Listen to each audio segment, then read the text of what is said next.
ឥឡូវយើងចូលភូមិមករាទាំងអស់គ្នាមើលអ្នកភូមិមករាបានរៀបចំអីខ្លះហើយ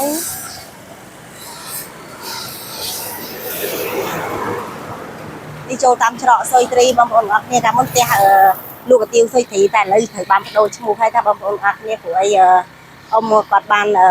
លក់ផ្ទះនឹងទៅឲ្យនឹងម្ចាស់ផ្សេងអញ្ចឹងបងប្អូនអញ្ចឹងដកផ្លាកចេញ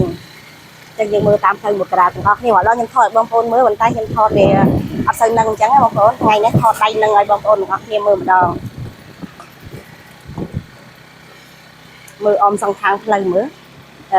គេដាក់ទង់ជាតិបានប្រហែលហើយអញ្ចឹងព្រោះមានផ្ទះខ្លះទៅមិនមែនគាត់មិនដាក់ឯងប៉ុន្តែដោយសារគាត់អត់នៅផ្ទះបើផ្ទះគេនៅតែហ្មងគេនឹងដាក់ទង់ជាតិដែរបងប្អូនតែផ្ទះគាត់អត់នៅអញ្ចឹងគាត់អត់នៅផ្ទះគាត់ទៅបំពេញទៅអីកន្លែងផ្សេងអញ្ចឹងទៅគាត់អត់ទាន់មកវិញមកអត់ទាន់ដាក់ទង់ជាតិអញ្ចឹងណា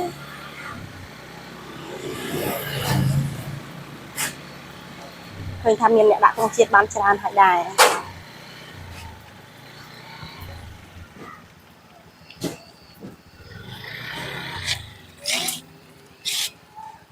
បងប្អូនអរគ្នានេះយើងមកមើលតាមនេះយើងផ្លូវឡើងទៅផ្ទះអង្គជឿនផ្ទះលោកលោកមេភូមិចាស់ហើយនឹងផ្លូវឡើងទៅសាលាចិនណាពេទ្យប៉ូលីនពេលដំណើរតាមនេះយើងទៅត្រង់ទៅគឺយើងទៅចុងភូមិមករាលជាប់នឹងជាប់អាវផងដែរទៅទៀតមើលគេដាក់បានទៅជាតិបានប៉ុន្មានផ្ទះហើយអញ្ចឹងបងប្អូន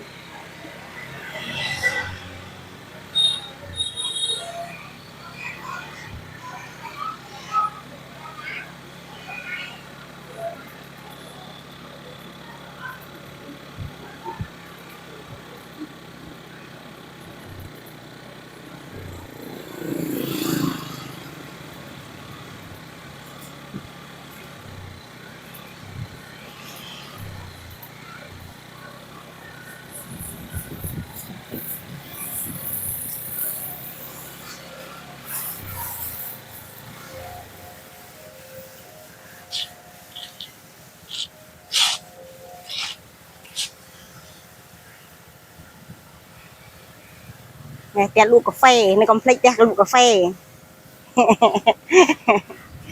ផ្ទះម៉ែអាហេងលក់កាហ្វេណាទៅត្រង់ទៀតជើថតមុខម៉ែអាហេងឲ្យមើល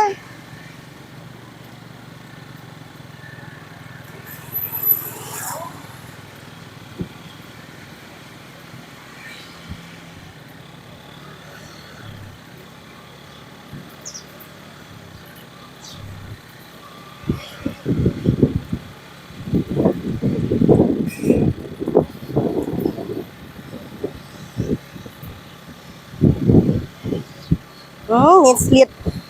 ថង់ប៉ើងមកមួយទៀតណាបងប្អូនអរគ្នាដាក់ថង់ឲ្យមិនដើរសម្រាប់អីត្រឹមត្រូវហើយប៉ុន្តែគ្រាន់ថាវាខ្យល់ពេកអញ្ចឹងវាប៉ើងសម្រាប់ចេញមកអញ្ចឹងបងប្អូនអរគ្នានេះផ្ទះលោកស្រីវេនធីរ៉ាលោកមេភូមិថ្មីចាស្រីមេភូមិថ្មីនៅភូមិមករាលហើយយើងដល់ពេលយើងទៅនេះទៅផ្លូវចុះទៅវាស្រែដែរខាងនេះហើយខាងនេះយើងឡើងទៅផ្សារមួយមុតវិញហើយមកខាងគេហៅថាភូមិជាប់មកឲ្យហើយមកខាងទៀតយើងភូមិមករាលអរគុណច្រើនដល់ផ្លូវចូលផ្ទះខ្ញុំហើយ